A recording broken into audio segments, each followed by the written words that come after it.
उत्तराखंड में विधानसभा चुनाव से पहले नेताओं के दल बदल का खेल जोरों पर चल रहा है और इसी क्रम में आज बीजेपी सरकार के कैबिनेट मंत्री यशपाल आर्य कांग्रेस में शामिल हो गए हैं। प्रदेश की राजनीति में दलितों का बड़ा चेहरा माने जाने वाले कैबिनेट मंत्री यशपाल आर्य के साथ साथ उनके बेटे विधायक संजीव आर्य ने भी कांग्रेस ज्वाइन कर ली है। ठीक 5 साल बाद यशपाल आर्य की घर वापसी हुई है।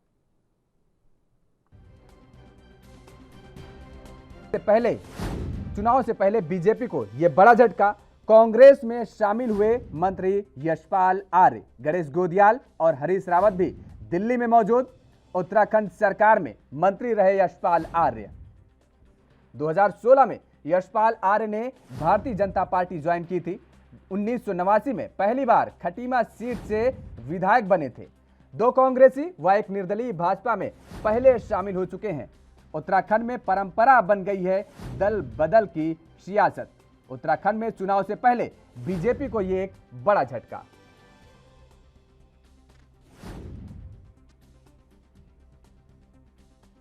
चुनाव से पहले उत्तराखंड में भारतीय जनता पार्टी को एक बड़ा झटका लगा है और कांग्रेस ने मास्टर स्ट्रोक चला है। दिल्ली में कांग्रेस राष्ट्रीय प्रवक्ता रणदीप सुरजेवाला, अखिल भारतीय कांग्रेस कमेटी के संगठन महासचिव केसी वेणुगोपाल और प्रदेश प्रभारी देवेंद्र यादव की उपस्थिति में प्रेस वार्ता में यशपाल और संजीव आर्य ने घर वापसी की है। इस दौरान नेता प्रतिपक्ष प्रीतम सिंह भी मौजूद रहे। प्रदेश अध्यक्ष गणेश गोदियाल और पूर्व सीएम हरीश रावत भी मौजूद रहे। यशपाल आर्य बाजपुर और उनके बेटे संजीव आर्य नैनीताल सीट से विधायक हैं। वहीं यशपाल आर्य पुष्कर सिंह धामी सरकार में मंत्री थे और उनके पास 6 विभाग थे, जिसमें परिवहन, समाज कल्याण, अल्पसंख्यक कल्याण, छात्र कल्याण, निर्वाचन और आबकारी विभाग शामिल थे। यशपाल और संजीव आर्य ने 2016 में कांग्रेस छोड़कर भाजपा का दामन थामा था। भाजपा ने तब दोनों को प्रत्याशी भी बनाया था। दोनों ने जीत दर्ज की थी और इसके बाद भाजपा सरकार ने यशपाल आर्य को कैबिनेट मंत्री बनाया। यशपाल पूर्व में उत्तराखंड विधानसभा के अध्यक्ष भी रहे हैं। यशपाल आर्य पहली बार 1989 में खटीमा सितारगंज सीट से विधायक बने थे।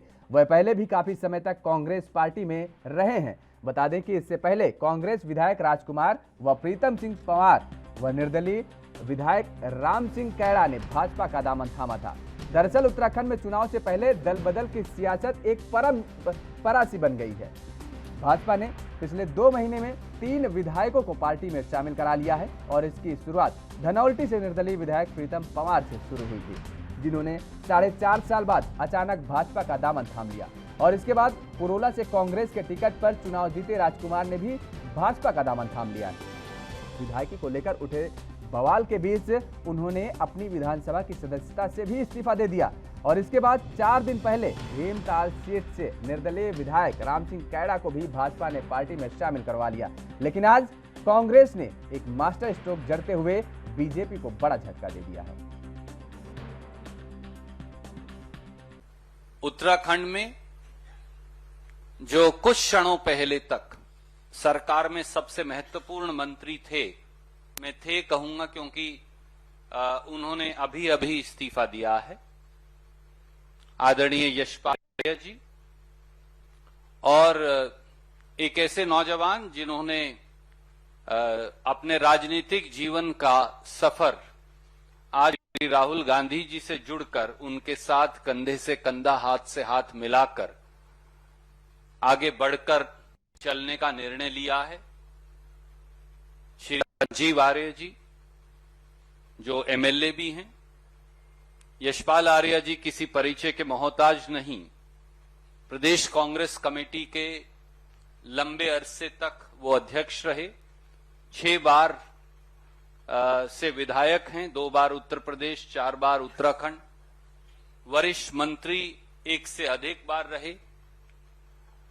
और सबसे महत्वपूर्ण बात यह है कि शोषित, वंचित, गरीब और दलित समाज जो है, उनकी बढ़ोतरी के लिए न केवल उत्तर प्रदेश और उत्तराखंड बल्कि पूरे उत्तर भारत में उन्होंने सकारात्मक और रचनात्मक कार्य किया है और उसके लिए वो संकल्पबद्ध भी रहे हैं।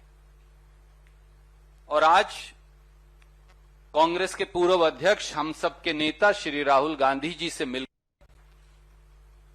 यशपाल आर्य जी ने, हमारे भाई संजीव ने कांग्रेस पार्टी की सरकार का गठन करने का और उत्तराखंड की जनता के लिए एक व्यापक बदलाव का संकल्प लिया है।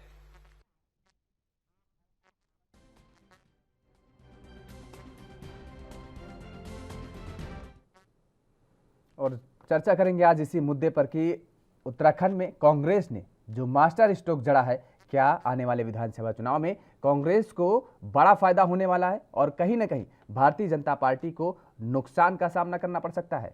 इसी मुद्दे पर ज्यादा जानकारी के साथ हमारे साथ न्यूज रूम से हमारे सहयोगी पवन पांडे जुड़ चुके हैं। पवन, जिस तरीके से लगातार दल बदल यानी पाला बदलने का जो सिलसिला जारी है उत्तराखंड में चुनाव से पहले, उसी कड़ी में आज ये कांग्रेस ने एक बड़ा मास्टर स्ट्रोक जड़ा है।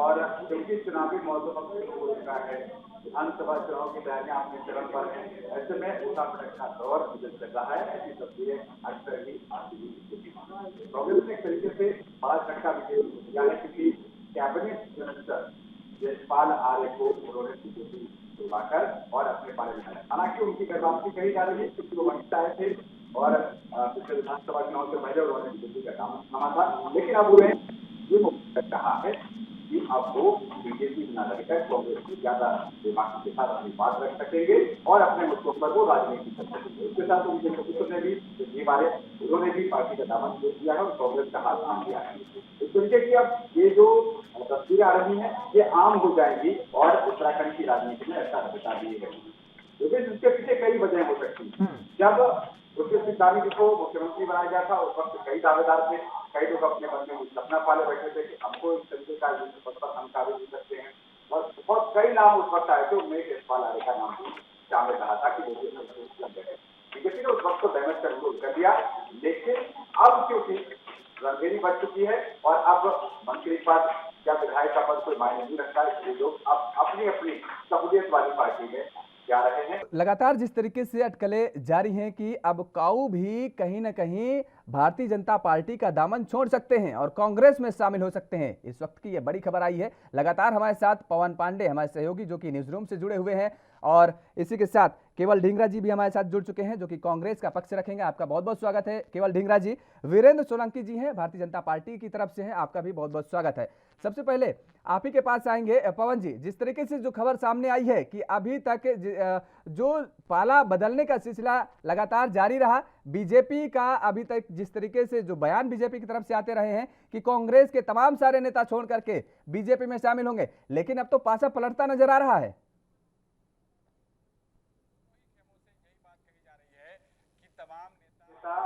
विपक्षी पार्टी का जिक्र कर रहे हैं कि हमारे संपर्क में है और ये उत्तराखंड में इस तरीके का चलन रहा है।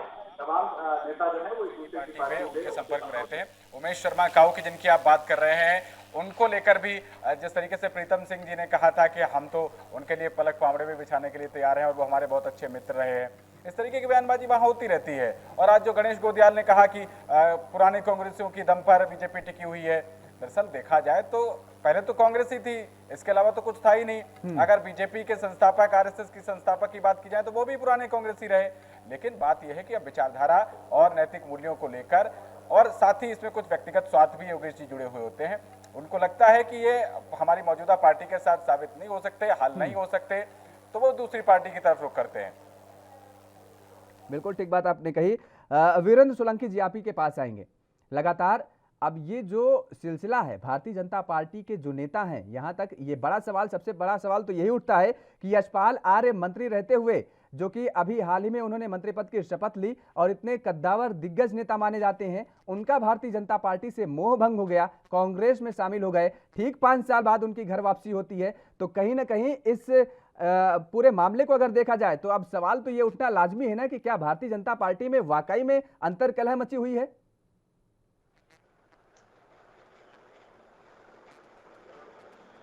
हेलो जी वीरेंद्र जी, आवाज आ रही है आपको?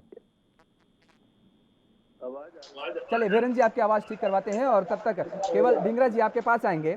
आज जिस तरीके से, केवल जी आपके पास आएंगे, आज जिस तरीके से यशपाल आर्य जी ने भारतीय जनता पार्टी का दामन छोड़ करके कांग्रेस का हाथ थामा है, क्या कहेंगे? उत्तराखंड में कांग्रेस मजबूत होती नजर आ रही है अब?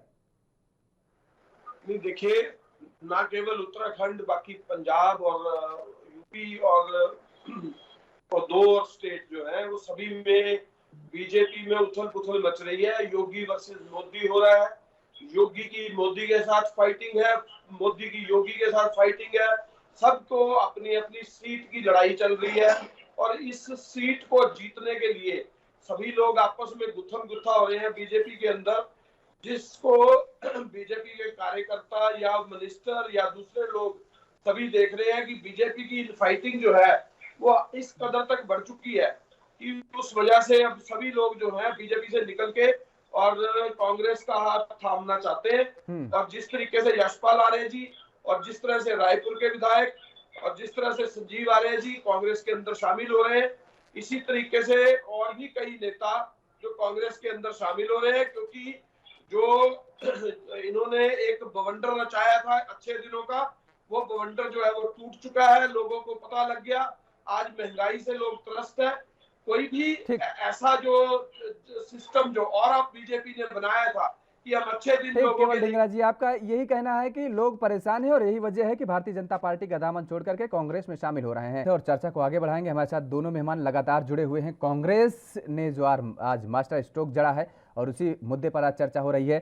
आपके पास विजेंद्र सोलंकी जी सीधे आपके पास आएंगे।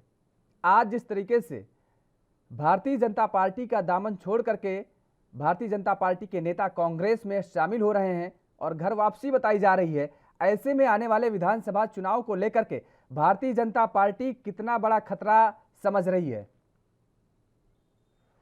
देखिए पवन जी, जी बात तो साफ है ना मेरी। जी जी जी विजेंद्र जी बोलिए। देखिए दरअसल मैं तो ये कहना चाहूंगा इस विषय, जब नजदीक होते हैं चुनाव तो उथल पुथल होना एक स्वाभाविक की प्रक्रिया है। बहुत से लोग जो मौका परस्त है वो कहीं आते हैं और कहीं से जाते हैं।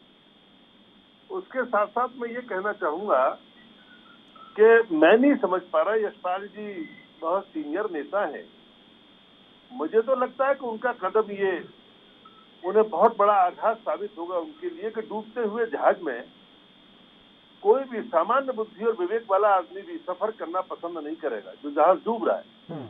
और पूरा देश नहीं, दुनिया जान रही है इस बात को कि कांग्रेस का जहाज डूब रहा है, तेजी से डूब रहा है। तो कुछ खास बचा ही नहीं तमाम प्रदेशों में, पूरे राष्ट्र के अंदर।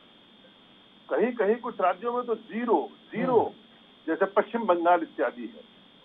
और ये लगता है कि मुझे एक वक्त जब उन्होंने अपने सुपुत्र संजीव को ज्वाइन कराया होगा कांग्रेस, तो उसके एक तरह से अभिभावक के रूप में जो उपलब्धि पुत्र को हासिल की हुई या कराई, तो उसके पटापेक्षा कारण भी आज यशपाल जी बनेंगे और ये इनका निर्णय दुर्भाग्यपूर्ण साबित होगा। जनता, पूरा देश, दुनिया विजेंद्र जी आज बीजेपी और मोदी जी को लाइक कर रही है। बीजेपी मोदी जी को लाइक कर रही है, पूरी देश और दुनिया कर रही है। इसको बच्चा बच्चा कह रहा है। और युवा कतई भी इस देश का, मैं युवा की मानसिकता के बारे में मैंने काफी कुछ जानने की कोशिश करता रहता हूँ की है कि देश का युवा, उत्तराखंड का युवा किसी भी सूरत में अब यशपाल आर्य जी के इस बेवजह बदलाव को स्वीकार नहीं करेगा। और हो ना हो, इन दोनों बाप बेटे की जमानत जब्त होगी। मेरी बात आप रिकॉर्ड करके रख लीजिए। विजेंद्र जी अब सुन लीजिए, आपने कहा कि कांग्रेस डूबता हुआ जहाज है। अगर डूबते हुए जहाज को सही पायलट मिल गया, लगातार जिस तरीके से अभी उमेश शर्मा काऊ जी की भी खबर सामने आ रही कि उन्होंने राहुल गांधी से मुलाकात की है, अगर भारतीय जनता पार्टी के जो खेवनहार हैं उत्तराखंड में, अगर उनसे निकल करके ये कांग्रेस में शामिल हो रहे हैं, तो कहीं ना कहीं आप जो बात कह रहे हैं कि कांग्रेस की नैया डूब रही है, तो वैसे में तो ये खेवनहार डूबती कांग्रेस की नैया को बेड़ा पार लगा देंगे। अभी आपने अपने शब्दों का जो इस्तेमाल किया है, पायलट शब्द का इस्तेमाल किया आपने। मुश्किल तो ये है कि देश का बच्चा बच्चा कह रहा है कि कांग्रेस का पायलट ही तो मूर्ख है, गैर जिम्मेदार है। लोकसभा चल रही होती है विदेशों में, बगैर बताए कहां कहां घूमता रहता है और उसका परिणाम शून्य की तरफ सभी प्रदेशों में, पूरे देश में जा रहा है। इतना बड़ा बहुमत, केंद्र में सरकार का 5 साल के काम को देख के दोबारा आना और ज्यादा सीटें जीतना, और बाकी राज्यों में कुछ लोग क्या है, छोटे कुछ बड़े, एक दो राज्य ऐसे भी है कि जहां मानसिकता के भाई इस बार बीजेपी है तो अगली बार कांग्रेस आएगी, अब के कांग्रेस है तो अगली बार बीजेपी आएगी। वो जो चक्र 20 साल से लोग अनुभव कर रहे थे, 30 साल से, वो खत्म हो गया इस देश के अंदर। युवा ने पक्का इरादा बना लिया है। युवा ने पक्का कि इरादा वो क्या कमल बनाया के है फूल के सिवाय विजेंद्र जी, कुछ युवा ने नहीं पक्का इरादा जानते, क्या कुछ बनाया नहीं है, समझते। ये तो जब चुनाव होंगे और उसके बाद रिजल्ट आएंगे उसके बाद कहा जा सकता है। अभी तो ये बात आम आदमी पार्टी भी कह रही है, कांग्रेस भी कह रही है, क्योंकि भारतीय जनता पार्टी जिस तरीके से तीन मुख्यमंत्री बदल चुके हैं, यानी भारतीय जनता पार्टी के शीर्ष नेतृत्व को जो मुख्यमंत्री जिनके कंधों पर कमान सौंपी जाती है राज्य की, उनको खुद अपनों पर विश्वास नहीं रहता है। तो ऐसे में युवा क्या डिसाइड करेगा वो आने वाला वक्त बताएगा। लेकिन उसके पहले केवल ढींगरा जी आपके पास आएंगे। आपकी डूबती हुई नैया और विजेंद्र जी ने साफ तौर पर कहा है कि दोनों पिता और पुत्र की जमानत जब्त हो जाएगी, वजह वो भी कांग्रेस ही साबित होगी। देखिए, जिस तरह से इन्होंने बड़े बड़े दावे किए थे, उसके बाद देखिए, पहले ये राजस्थान, मध्य प्रदेश और छत्तीसगढ़ हारे थे, उसके बाद अरुणाचल प्रदेश, पंजाब, गोवा, तमिलनाडु, पश्चिम बंगाल लगातार हारते गए। अभी भी जो है इनको ये समझ में नहीं आई कि जो ये 5 स्टेटों का चुनाव होगा उसमें बीजेपी की हार तय है। और जिस तरह से योगी और मोदी की आपस में सिर फुटबॉल चल रही है, वो सारे देश को अब जग जाहिर हो रही है। जिस तरह से मोहन भागवत वर्सेस योगी हो गया है, योगी और मोहन भागवत हो गए हैं इकट्ठे, और मोदी और अमित शाह एक ग्रुप बन गया। और ये जो ग्रुप है आपस में सिर फुटबॉल चल रहा है, अभी मीडिया के माध्यम से भी सामने आना शुरू हो जाएगा। जिस तरीके से इनका मैं जहाज तो नहीं बोल सकता, इनको एक जो किश्ती थी इनकी, वो अब डूबने लग रही है। और ये किश्ती इनकी, तो आप देखना थोड़े दिन के अंदर जिस तरह से ये 5 स्टेटों के रिजल्ट आएंगे तो आपको इसमें भी रिजल्ट में नजर आएगा। जिस तरह से पिछले रिजल्ट में पश्चिम बंगाल और तमिलनाडु और केरल में इनकी हार तय हुई थी, इसी तरीके से इनकी हार 5 स्टेटों में भी होगी। और इनको पता लग जाएगा कि इनकी जो अहंकारी जो बातें थी वो सारी अब खत्म हो चुकी है। जिस तरह से क्रूरता के साथ किसानों को कुचल रहे हैं, जिस तरह से क्रूरता के साथ केवल जो बात होती है, आंदोलन होता है, उसको कुचलने का काम मुझे करते हैं। लगता है कि आपको इतना भी ज्यादा खुश होने की जरूरत नहीं है अगर 2-4 नेता टूट करके भारतीय जनता पार्टी से कांग्रेस में आ ही जाते हैं। आपने सिर्फ फुटबॉल का जिक्र किया, तो सिर्फ फुटबॉल तो हर जगह चालू है, आपके यहाँ नहीं शुरू है। पंजाब में देख लीजिए, छत्तीसगढ़ में देख लीजिए, राजस्थान का क्या हाल है वो आपसे छिपा नहीं, आपसे क्या किसी से छिपा नहीं है। तो ऐसे में सिर्फ फुटबॉल की बात तो आप ना करिए तो मुझे लगता है ज्यादा बेहतर होगी। नहीं, देखिए, मैं आपको बता रहा हूँ, ये अंदरूनी बात है, अभी तक मीडिया के माध्यम से सामने आई नहीं है, ना ही आएगी। लेकिन कांग्रेस की तो आएगी, चल छोटी सी अगर दिया भी जला दे तो वो सामने आएगा। मैं आपको यही बता रहा हूँ कि ये जो है अंदर अंदर जो सिर्फ टोवल बीजेपी के अंदर चल रही है, वो लोगों के माध्यम से सामने आ रही है, लेकिन जो मीडिया के माध्यम से अभी नहीं आई है सामने। तो अभी मैं इसके बारे में कोई कहता भी नहीं, क्योंकि अपने आप ही टाइमली पता लग जाएगा। लेकिन मैं जो आप स्टेटों के आपको रिजल्ट की बात कर रहा हूँ, वो तो सामने जग जाहिर है।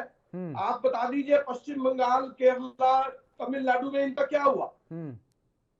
इनकी कौन सी सीट बची? इनका क्या आया? कहते कुछ से हुआ कुछ है। और आपको और बता रहा हूँ, अभी ये 5 स्टेटों में भी आपने देख लिया होगा, एक मुख्यमंत्री जो थे पहले वाले इनसे, वो ये कहते थे कि जो कोरोना वायरस आया है, वो कोरोना वायरस को भी जीने का अधिकार मिलना चाहिए। ये तो इनके मुख्यमंत्री हैं। और एक दूसरे मुख्यमंत्री जीन के ऊपर जो है, ये कहते हैं कि जीन लड़कियों को नहीं पहननी चाहिए। क्या इनको बेटी पढ़ाओ बेटी बचाओ के नारे नहीं मालूम? क्या ये भूल गए अपने नारे? ये लोग सभी कहने में कुछ, करने में कुछ, और एक तरह की झूठी पार्टी है। सारे लोगों को जग जाहिर हो रहा है। आज जो देश का हाल हो रहा है, आप देखिए, जिस तरह से बेरोजगारी जो है वो बढ़ती जा रही है लगातार, जिस तरह से आम लोगों का जीना दूभर हो रहा है खाने से, जिस तरह से महंगाई की मार जो है आम लोगों पे पड़ रही है, पेट्रोल और डीजल से आप देखिए क्या हाल हो रहा है। और पेट्रोल डीजल बढ़ता है तो डीजल से बढ़ने से महंगाई जो है कितनी दर बढ़ती है, इन लोगों को कुछ मालूम नहीं है। ये मदमास्त की तरह अहंकारी जो लोग हैं, अब इनका अस्त हो चुका है। इनका सूर्य जो है वो अस्त के कगार पे है। अब जो है इनका अब लोग ही पंटाधार करेंगे, पता लग जाएगा इनको। अहंकारी जो होते हैं उनको लोग ही बताएंगे, जनता ही होती है माध्यम। ये जो जनता है वही सबक सिखाएगी इनको। ठीक है विजेंद्र जी, आपने सुना कि अब जनता आपको सबक सिखाएगी। दरअसल आप ये कह रहे हैं कि प्रधानमंत्री नरेंद्र मोदी जी की लोकप्रियता को बच्चा बच्चा मानता है और समझता जानता भी है, लेकिन अभी केवल ढींगरा जी ने वही बातें कही कि दरअसल जो लोकप्रियता थी वो महज एक केवल झूठा प्रचार था, जो कि अब धीरे धीरे खत्म होता नजर आ रहा है। और यही वजह है कि जो कांग्रेस से लोगों का मोह भंग हुआ था, एक बार फिर से कांग्रेस की तरफ उनका आकर्षण बढ़ता नजर आ रहा है। देखिए पवन जी, भाई कहने के लिए तो स्वतंत्र हैं सभी लोग, कुछ भी कह सकते हैं, कैसा ही सकते हैं। वैसे तो आवाज मैं डिस्टरबेंस की वजह से मैं इनकी महोदय की बात पूरी नहीं सुन पाया ठीक से, लेकिन उसके उपरांत भी जितना मैंने सुना है मैं उसके बारे में बताऊं कि इनको कुछ भी ज्ञान नहीं, मुझे ऐसा लगता है। अरे भाई बंगाल के अंदर, बंगाल का जिक्र कर रहे, 3 से 73 सीट होना, 3 से 73 सीट होना, ये कितनी बड़ी उपलब्धि है। इससे बड़ी उपलब्धि और क्या होगी, नंबर 1। नंबर 2 वर्ष पहले चुनाव बंगाल में हुए, जिस बंगाल का जिक्र ये कर रहे हैं, वहां 2 दशक से यानी 2 शतक से यानी कि 20 से अधिक करीब 23-24 सीटों का लोकसभा। सोलंकी जी बंगाल पे नहीं जाएंगे, बंगाल का केवल ढींगरा जी ने जिक्र किया। ठीक है, अभी आएंगे उत्तराखंड पर, क्योंकि उत्तराखंड के चुनाव सर पर हैं और उत्तराखंड के जो हाल हैं वो चर्चा उस पर हो रही है। तो उत्तराखंड में भारतीय जनता पार्टी ऐसे कैसे मजबूती से टिक पाएगी अगर एक एक करके नेता भारतीय जनता पार्टी का दामन छोड़ते हुए कांग्रेस में शामिल हो जाएंगे? तो अब मुझे पूरा तो करने दीजिए जी भाई, कम से कम 4-5 मिनट महोदय बोले, मुझे तो कुछ बोलने दीजिए। बिल्कुल बोलिए, मेरा आप बोलिए, लेकिन मुद्दे को डाइवर्ट मत नहीं होने देंगे। इस वजह से मैं कह रहा हूं कि बंगाल पर जो बंगाल का जिक्र किया ढींगरा जी ने, ठीक है, लेकिन उत्तराखंड पर चर्चा करने चाहेंगे। और उत्तराखंड को लेकर के कांग्रेस जिस तरीके से सक्रिय नजर आ रही है, भारतीय जनता पार्टी क्या रणनीति है? वो मोदी जी पे बोलेंगे, योगी जी पे बोलेंगे, मोहन भागवत जी पे बोलेंगे, आरएसएस पे बोलेंगे, तो आप कुछ नहीं बोले। और मैंने केवल उनकी बात का बंगाल का जिक्र किया। बात रखिए सोलंकी जी, आप बात रखिए अपनी। दूसरी बात ये है कि आप जान लीजिए कि उत्तराखंड में हमारी सरकार है, हमारे 5 मेंबर ऑफ पार्लियामेंट भी जीते हुए 100%, हमारी ही सरकार अच्छे बहुमत से आएगी, इसमें कोई शक नहीं, कोई संदेह नहीं। तो ये जहां तक इसकी अदला बदली का सवाल, पार्टी बदलने का जो प्रश्न है, ये स्वाभाविक सी प्रक्रिया है। 10 आएंगे, 5 जाएंगे, 20 आएंगे, 2 जाएंगे, स्वाभाविक सी प्रक्रिया है। और मैंने जैसा कहा, जितना मुझे अनुभव है, मैं बीजेपी किसान मोर्चे में 14 वर्ष से मैंने कंटिन्यू काम किया और राष्ट्रीय प्रभारी भी मैं बीजेपी किसान मोर्चे का उत्तराखंड का 4 साल रहा था। मुझे वहां के बारे में थोड़ा सा ज्ञान है, वहां की मानसिकता के बारे में ज्ञान है कि अब राष्ट्र के प्रति बच्चा जो भी बालिग हो चुका है और वोटर है, वो कमल के बटन को ही दबाना चाहता है, क्योंकि वो देश अपनी प्रगति की राह पे, विकास की राह पे चल चुका है।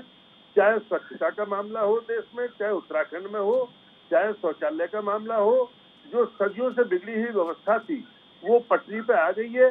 बहुत सारे रास्ते नेशनल हाईवे उत्तराखंड में तैयार हो गए, बहुत सारे तैयार हो रहे हैं। चाहे उज्ज्वला गैस वाला मामला हो, बहुत सारी ऐसी सुविधाएं किसानों को, चाहे वो किसान सम्मान निधि का मामला हो, समय पर उसकी किस्तें जा रही हैं, किसानों के दाम भी समय पर भुगतान, खरीद का इंतजाम। तो इन सब बातों को देखते हुए अब युवा केवल और केवल विकास पर ध्यान फोकस कर रहा है, विकास पर ध्यान दे रहा है। वो अपने बुजुर्गों के भी मानने को तैयार नहीं है। बीजेपी ही है और बीजेपी ही आएगी, मेरा तो बस इतना कहना है। 1-2 आदमी की अदला बदली से कोई फर्क नहीं पड़ने वाला है, कुछ भी नहीं होने वाला है। कुछ लोग मतलबी होते हैं, मौका देखकर दल बदल करते रहते हैं, और कुछ लोग स्थायी होते हैं जो करते भी हैं तो वो उसमें आस्था बनाए रखते हैं।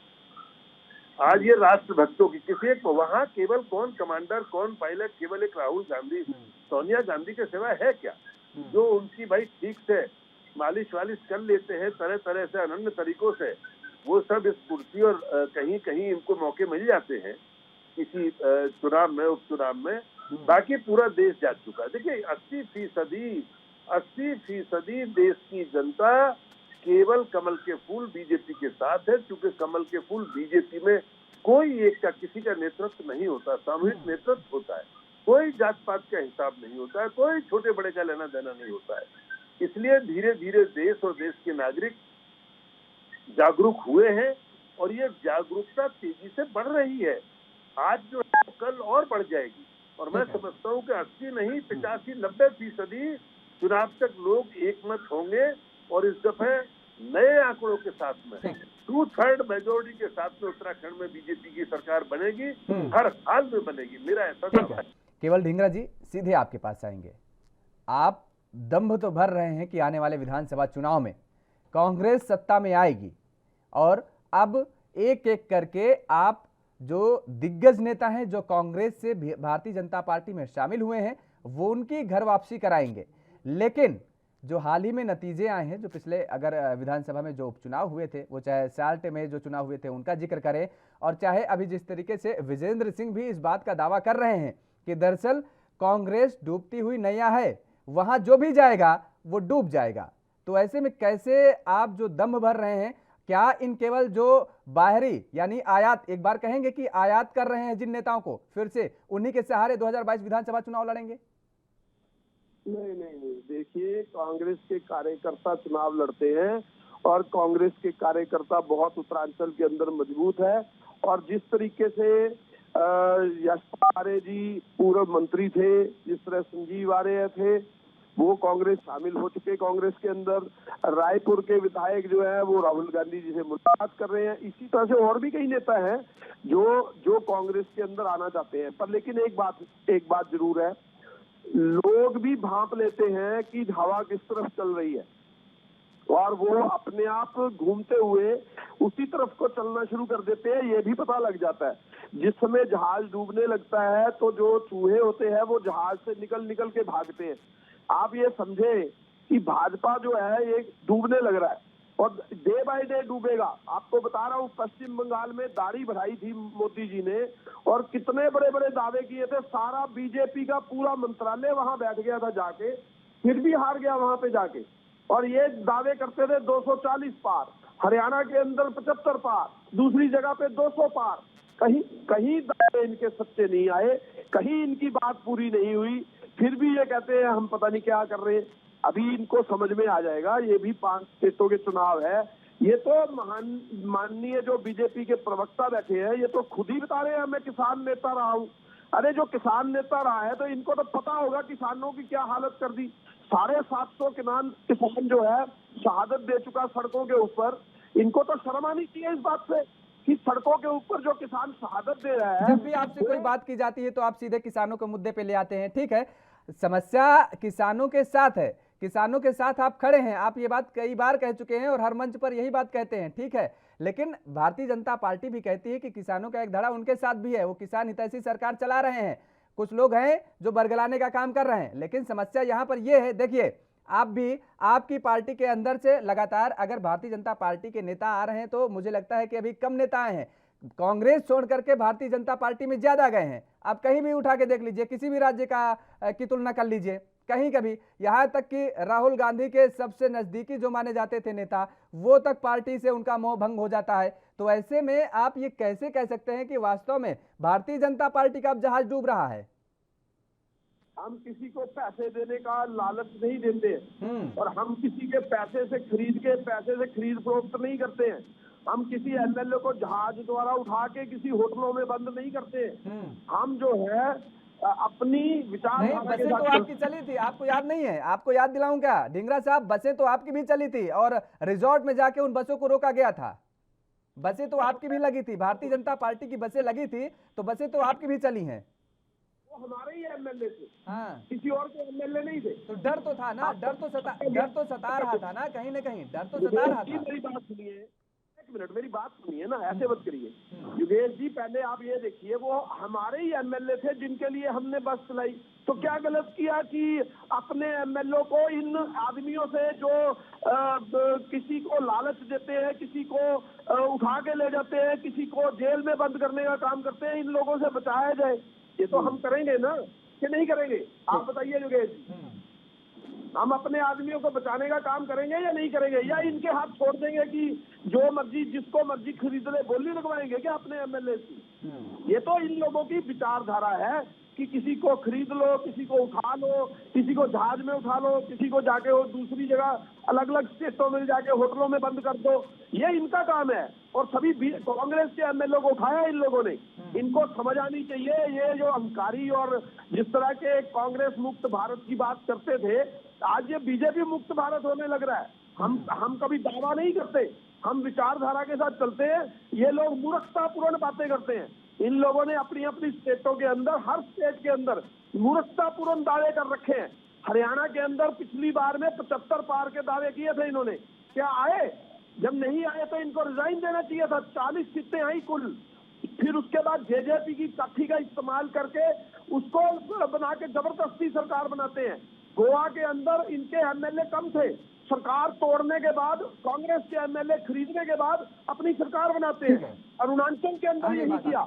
इसी तरह से अलग अलग स्टेटों में कितना ही काम किया इन लोगों ने।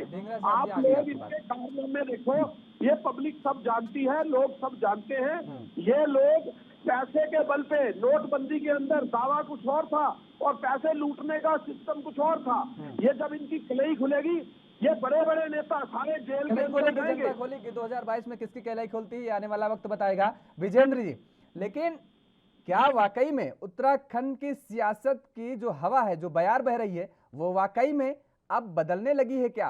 क्योंकि जो तस्वीरें सामने आ रही हैं वो कुछ और कह रही हैं भारतीय जनता पार्टी के दावे के मुताबिक। पवन जी, मैं जरा सा, अब चूंकि आपने डिबेट में साथी हमारे बैठे हुए हैं, वो जो कुछ बोलते हैं उसको जरा सा संज्ञान लेना बड़ा जरूरी है, ताकि आपका ये ऑल इंडिया चैनल है, सैकड़ों हजारों लोग इसे देख रहे होंगे। मुझे नहीं लगता कि इन्होंने जिक्र शर्म और बेशर्म वाले शब्दों से किया था, उपयुक्त तो नहीं था, लेकिन ये क्यों भूल जाते हैं कि 60-65 वर्ष तक इन्होंने एक छत्र राज किया है। इनको किसानों के बारे में बोलने का हक ही नहीं। किसानों की दुर्दशा का कारण ही तो कांग्रेस है। पहले आप जब आप बोले थे, हम जब आप बोले थे, अरे भाई बोलने का ही आप खाते हैं। जब आप बोले थे तो हम बोले थे क्या? इनको जब तक ये धरातल में चले नहीं जाएंगे, पार्टी भ्रष्ट हो जाएगी। ये अपनी आदतें बदलने वाले नहीं है पवन जी। इनको ये गैर संस्कारित लोग हैं जो जरा से संस्कृत बचे हैं। इनको इतनी तमीज नहीं है कि और वो प्रधानमंत्री के शब्द हैं। आप लोगों के समझ आनी चाहिए। भाजपा के जो बड़े शीर्ष नेता हैं, उन लोगों ने किसानों को परिजीवी बोला। आप लोगों को रिजाइन कर देना चाहिए था फौरन तौर पर, क्योंकि आप लोगों को ये शर्म नहीं आई कि एक किसानों को आप परिजीवी बोलते हैं। परिजीवी होता है जो खून चूसने वाले कीड़े होते हैं। आप लोगों ने ये बोला किसानों के लिए, शर्म नहीं आती आपको? अब अगर थोड़ा सांस आप लेंगे तो आपको भी राहत मिलेगी। थोड़ा सा सांस लीजिए, चैन लीजिए, पानी पी लीजिए। जब हम सुन लीजिए, विजेंद्र जी को बोल लेने दीजिए। विजेंद्र जी बोलिए आप। हम चुप रहते हैं, जब हम बोले तो आप चुप रहिए। थोड़ा पानी पीजिए, सांस लीजिए आप। विजेंद्र जी बोलिए आप। देखिए पवन जी, अभी इनकी मेमोरी भी मुझे लगता है कमजोर है कांग्रेसियों की। व्यक्तिगत में बात नहीं करता कभी, कि इन्हें यही पता नहीं है कि देश के प्रधानमंत्री ने अगर कोई ज्ञान नहीं है अथवा भूल है तो उन शब्दों का इस्तेमाल नहीं। उन्होंने परिजीवी शब्द का कभी इस्तेमाल नहीं किया। उन्होंने ये शब्दावली उनकी ये थी, आपको याद आ जाएगा तुरंत मेरी बात सुनते ही, कि भाई हमारे देश में श्रमजीवी भी हमने सुना है, बुद्धिजीवी भी होते हैं, ये भी होते हैं, वो भी होते हैं, लेकिन ये आंदोलनजीवी एक नया वर्ग है। ठीक है, आंदोलनजीवी नया शब्द आया था और दिया गया है। शब्दों की मर्यादा तो सभी नेता भूल जाते हैं समय समय पर, वो भी खास तौर पर अगर चुनावी माहौल हो तो।